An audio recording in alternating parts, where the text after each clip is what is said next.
এই মাহে রমজান আসছে চলে গেল, যারা ইমানদার ফরেজগার তারা অনেক কিছু অর্জন করেছে আলহামদুলিল্লাহ। যারা অর্জন করছে তারা ভাগ্যবান, আর যারা গুরুত্ব দিল না তারা নাফরমান। নাউজুবিল্লাহ। কেউ বা হয়ে গেল ভাগ্যবান, কেউ বা হয়ে গেল নাফরমান, কেউ বা হয়ে গেল আল্লাহর মেহমান। সুবহানাল্লাহ। রোজা রাখার কারণে আপনি কি লাভবান না ক্ষতিগ্রস্ত? কোন মানুষ, পৃথিবী অনেক মানুষ আছে, কেউ মনে করে রোজা রাখলে আমি ক্ষতির মধ্যে পড়ে গেলাম, আমার তো কিছুই লাভ হইল না, সারাটা দিন না খাইয়া রইলাম, কষ্ট করে রাতের বেলায় নামাজ পড়লাম, আমার কি লাভ হইল? বন্ধুরা আমার, যারা ইমানদার, ইমানে যারা মজবুত, তাদের পরকালে লাভ আছে, দুনিয়াও আছে। সুবহানাল্লাহ। কোন পরকালে কি লাভ আছে? নবীজি বলেন, ফিল জান্নাতি সামানিয়াতু আবওয়াবিন মিনহা বাবুন ইসমার রায়্যান। নবীজি বলেছেন, জান্নাতের ভিতরে 8টি দরজা আছে, তার মধ্যে একটি দরজার নাম হলো রায়্যান, তৃপ্তির দরজা। ওই রায়্যান দরজা দিয়ে যারা প্রবেশ করবে তারা হলো দুনিয়ার রোজাদার। সুবহানাল্লাহ। রায়্যান অর্থ তৃপ্তি। দুনিয়াতে রোজা রেখে আপনি পানি খান নাই, গলা শুকিয়ে গেছে, পানি পান করেন নাই, পেটে খিদা, শক্তি কমে গেছে, শরীর দুর্বল হয়ে গেছে, খাবার খান নাই, আপনি যে খাবারও খাইলেন না, পানিও পান করলেন না, আপনি দুনিয়ার জমিনে দিনের বেলায় তৃপ্তি পাইলেন না। সেই জন্য রব্বুল আলামিন জান্নাতের রায়্যান নামক তৃপ্তির দরজা দিয়ে আল্লাহ আপনাকে মহান আল্লাহর মেহমানদারি জান্নাতে প্রবেশ করাবেন। সুবহানাল্লাহ। আল্লাহ মেহমানদারি করে আপনাকে রায়্যান নামক দরজা, তৃপ্তির দরজা দিয়ে, যেই দরজা দিয়া ঢুকলে কোনোদিন পিপাসার্ত হবেন না, ক্ষুধা লাগবে না, টেনশন থাকবে না, দুঃখ থাকবে না, কষ্ট থাকবে না, কোনো সমস্যাই থাকবে না। ওই রায়্যান দরজা দিয়ে রোজাদার আপনাকে আল্লাহ জান্নাতে প্রবেশ করাবেন। সুবহানাল্লাহ। তাহলে রোজা রাখলে পরকালে লাভ হলো রায়্যান দরজা দিয়ে জান্নাতে ঢুকবেন। আরেকটি লাভ হলো, দুনিয়াতে যারা রোজা রাখলো, মান সামা রমাদান ঈমানান ওয়া ইহতিসাবান গুফিরা লাহু মা তাকাদ্দামা মিন যামবিহি। যেই ব্যক্তি ঈমানের সাথে সওয়াবের নিয়তে রমজানের রোজা রাখলো, আল্লাহ তার জিন্দেগীর গুনাহ মাফ করে দিল। তাহলে পরকালে আপনার গুনাহ থাকবে না। সুবহানাল্লাহ বলেন। তারপরে আরেকটি লাভ হলো, নবীজি বলেছেন, রোজার কারণে বান্দাকে জাহান্নাম থেকে মুক্তি দেওয়া হবে, জাহান্নামের আগুন থেকে বান্দাকে বাঁচিয়ে দেওয়া হবে। আরেকটি লাভ হলো, জান্নাতে বান্দার সাথে রোজার কারণে আল্লাহ পাক দিদার দান করে দিবেন। জান্নাতের ঢোকার পরে আল্লাহ বলবেন, ও জান্নাতীরা, তোমাদের আর কিছু চাওয়ার বাকি আছে কিনা? জান্নাতীরা বলবে, আল্লাহ তেমন আমল তো করি নাই, তেমন কষ্ট পরিশ্রম তো দুনিয়ায় করি নাই, তুমি জান্নাতে যত নিয়ামত দিছো এরকম ইবাদত তো আমরা দুনিয়ায় করি নাই। আল্লাহ তুমি রহমান রহিম, দয়ালু হইয়া আমাদেরকে এত বেশি নিয়ামত জান্নাতে দিলা, আমরা আর কি চাইবো? আল্লাহ বলেন, ও বান্দা, আমি জান্নাতে তোমরা যা কিছু পাইছো এর চেয়ে ডাবল দ্বিগুণ নিয়ামত আমি তোমাদেরকে দান করে দিলাম। সুবহানাল্লাহ। আল্লাহ বলবেন, আর কিছু আসেনি? আল্লাহ আর কি চাই? আর চাওয়ার মতো তো কিছু দেখি না। আল্লাহ বলেন, জান্নাতের নিয়ামতের চেয়ে সবচেয়ে বড় নিয়ামত আমি তোমাদেরকে দিয়ে দেব। আমি রব্বুল আলামিনের কথা সরাসরি আওয়াজ তো শোনো নাই, আমি আল্লাহকে দেখো নাই, না দেখো আমি আল্লাহকে না দেখে হাজার হাজার বার আমি আল্লাহর কুদরতি পায়ে তুমি সেজদা দিয়েছো।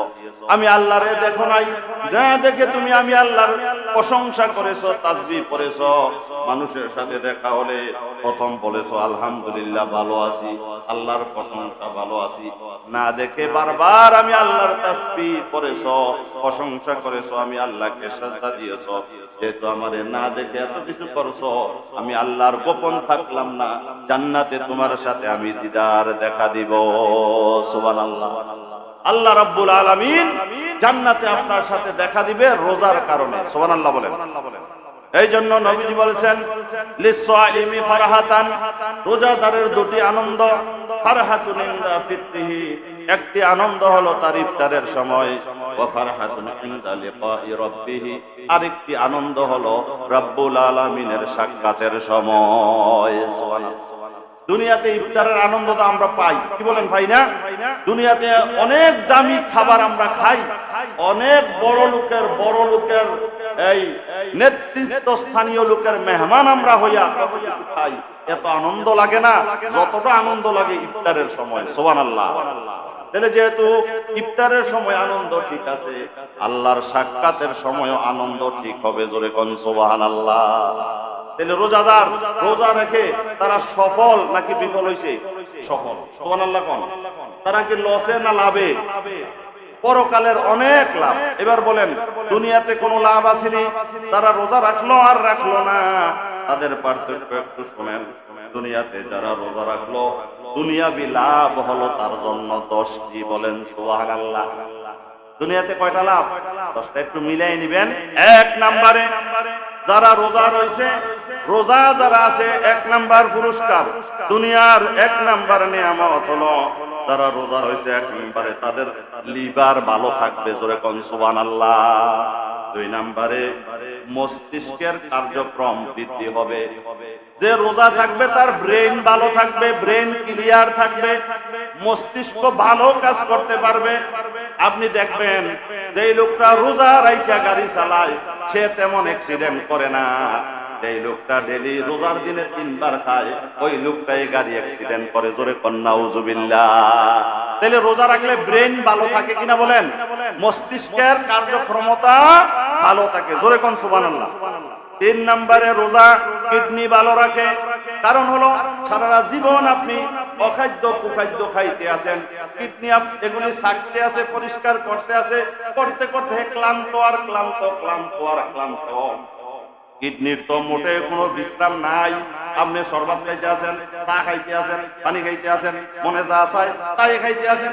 একবার গরম পানি, আরেকবার ফ্রিজের পানি, আরেকবার দই, আরেকবার ফিরনি, আরেকবার বিরনি, মনে যা চায় তাই খাইতে আছেন। কিডনি তো মোটেও কি পাইলো না, অবসর পাইলো না। রোজা রাখার কারণে কিডনিরা একটু অবসর পাইলো, বিশ্রাম পাইলো, এটা ভালো হয়ে গেল। আপনার সহজে যারা রোজাদার তাদের কিডনি সহজে ড্যামেজ হবে না, জোরে কোন সুবহানাল্লাহ।